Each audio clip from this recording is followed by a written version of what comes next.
Why do people avoid the very things that could change their lives? Everyone knows studying is important. Still, many run from it. They procrastinate, get distracted, put it off. It's like the brain is programmed to sabotage any attempt at growth. And in a way, it is. According to a study published in the European Journal of Social Psychology, it takes about 66 days for a repeated action to become an automatic habit. Until then, the brain fights to stay in the comfort zone. People feel it every day. The moment they sit down to study, a strange resistance kicks in. It turns a simple task into a mental war. But sometimes, everything changes with one small shift, a moment that flips the internal switch. This video will reveal the ideas and strategies that turned studying into something addictive, not magically, but through a mix of routine, reflection, and identity. And surprisingly, it all started with an existential crisis. No empty motivation, no trendy hacks. What truly works is grounded in science, but also in something deeper, a worldview that accepts the void and chooses to build meaning anyway. And the answer to this change only starts to make sense when we understand what's happening inside the brain right now. To understand why studying feels so difficult, we need to look at how the brain seeks pleasure. Dopamine, the motivation chemical, isn't just released when we experience pleasure, but when we anticipate it. That's why scrolling through a feed feels easier than opening a textbook.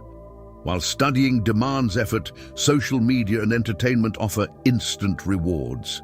Every notification, like, or short video triggers tiny dopamine spikes.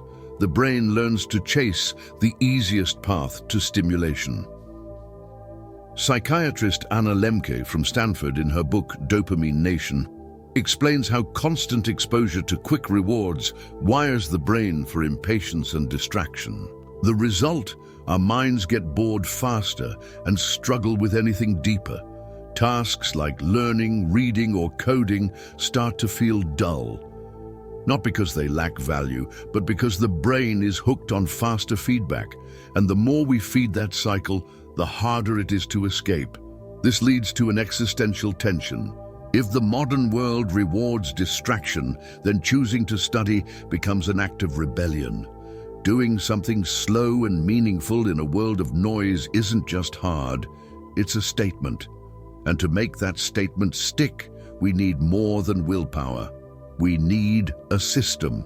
To beat the brain's resistance, one of the most effective tools is surprisingly simple: the Pomodoro technique. Created by Francesco Cirillo, it breaks work into 25-minute sessions of full focus, followed by 5-minute breaks. After 4 cycles, you take a longer break. This method works for 2 key reasons. First, it lowers the mental barrier to start. Committing to just 25 minutes feels manageable, even on tough days. Second, it taps into the reward system. Each session completed feels like a small victory. Neuroscience shows that dopamine is triggered not just by pleasure, but by finishing tasks. That sense of checking it off reinforces the desire to keep going. It's not just about results, but about progress. And the impact goes beyond brain chemistry. Philosopher Albert Camus once wrote that even in the face of absurdity, man finds meaning in the climb. In the myth of Sisyphus, he said, "The struggle itself is enough to fill a man's heart." So maybe studying isn't just a chore, maybe it's a daily act of meaning-making, a ritual of saying, even if nothing's guaranteed, I choose to keep going. Even with a solid method, there's one obstacle most people face: getting started. It's that moment before everything, when the body is still, the mind is scattered, and motivation feels completely gone. That's mental inertia. It creates a loop. You don't study because you're not motivated, and you're not motivated because you don't study. The way out is through small, intentional action. Behavioral science calls it the activation effect. Just a few minutes of engagement can create momentum. Start with 5 minutes. That's it. Even without motivation, 5 minutes can change your mental state. That small effort triggers dopamine tied to initiating action. It's like pushing a boulder. It's hardest at the beginning. But once it moves, the effort gets lighter. Stoic philosophy agrees. Marcus Aurelius believed true freedom comes from doing what must be done, not just what's comfortable.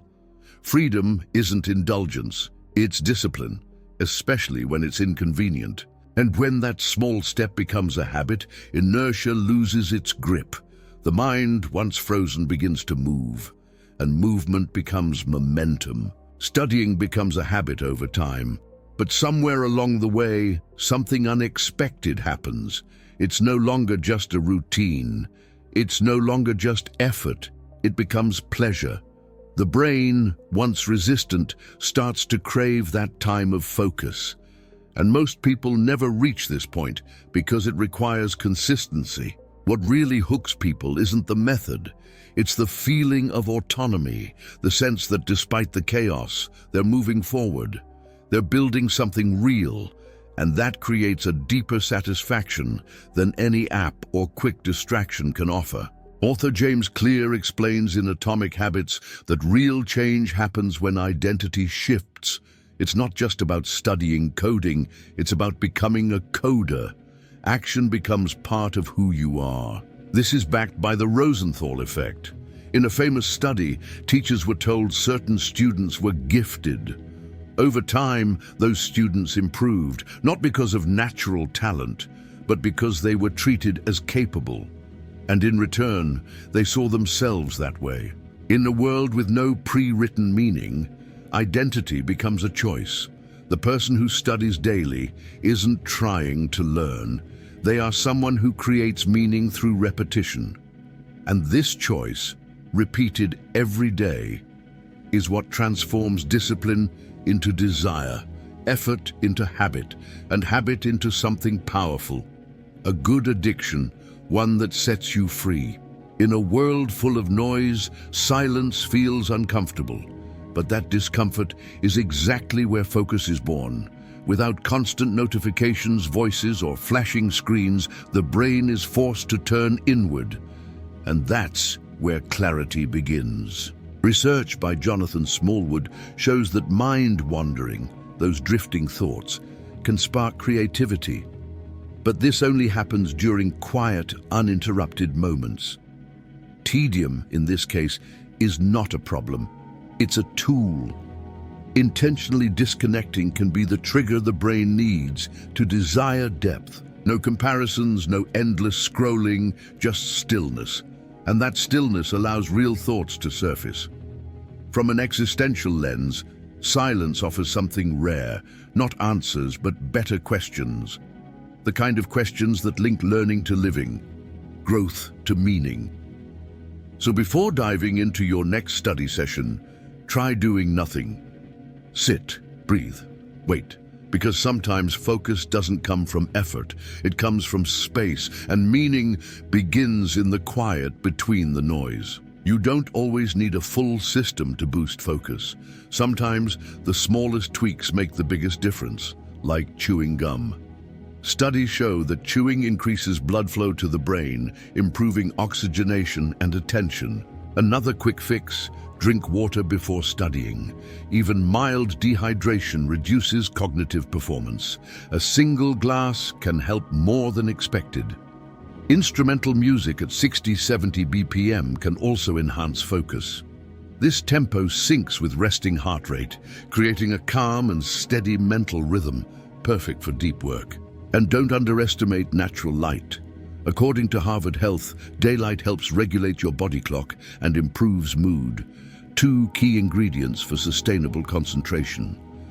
None of these hacks are magic, but together they add up. They smooth the path. They make studying not just doable, but enjoyable. And when something becomes enjoyable, you come back to it. Studying is a mental activity, but it depends entirely on the body, and this is the part most people skip.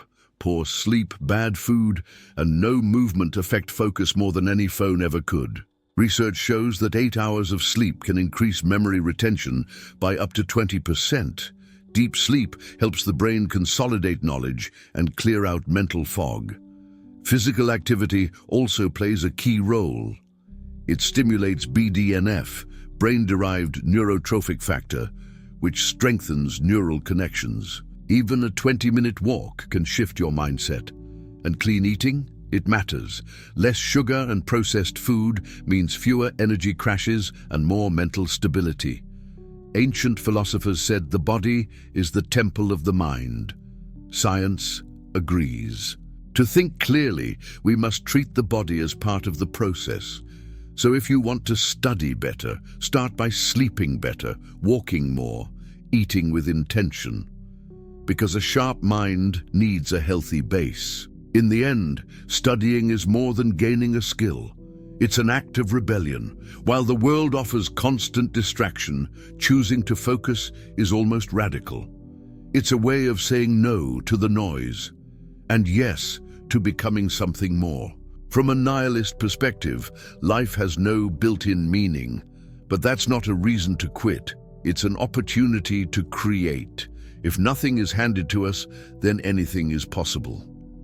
Viktor Frankl, a psychiatrist and Holocaust survivor, believed that even in suffering, humans can find meaning through responsibility. So studying becomes a way to carry that weight, a way to shape your story, even if it's uncertain. Each page read, every line of code written, each focused block of time. They're bricks laid down day by day to build direction. Because sometimes the only answer is action.